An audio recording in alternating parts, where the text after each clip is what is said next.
ഈ വർഷത്തെ പരിശുദ്ധ ഹജ്ജ് കർമ്മത്തിന് വിദേശത്തു നിന്നുള്ള ആദ്യ സംഘം Medina Prince Muhammad bin Abdul Aziz International എയർപോർട്ടിലെത്തി. ഇതോടെ ഈ വർഷത്തെ ഹജ്ജിനായുള്ള ഹാജിമാരുടെ ഒഴുക്ക് ആരംഭിച്ചു. മദീനയിലെത്തിയ ഇന്ത്യൻ ഹാജിമാർക്ക് ഊഷ്മള സ്വീകരണമാണ് നൽകിയത്.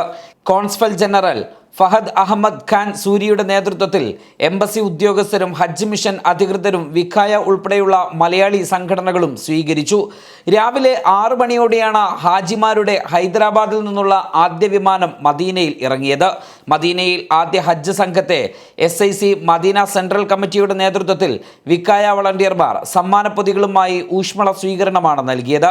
Samastha Islamic centre Saudi national നേതാക്കളായ Sulaiman Haji, Ashraf Thillankeri, Abubakar Darimi Thamarassery, Medina central committee ഭാരവാഹികളായ Ashkar Vengara, Saleem Morayur, Medina Vikaya wing chairman Abdulla Darimi, working convener Abdul Majeed Pavukkonam, Vikaya wing ഭാരവാഹികളായ ഷാനിജ് എടക്കാട്, വാഹിദ് ചെമ്പിലോട്, മുഹമ്മദ് അലി പുകയൂർ, മുഹസിൻ മോഹൻദാസ്, അഫ്സൽ കൊടക്, അൻവർ പട്ടാമ്പി തുടങ്ങിയവർ സന്നിഹിതരായി.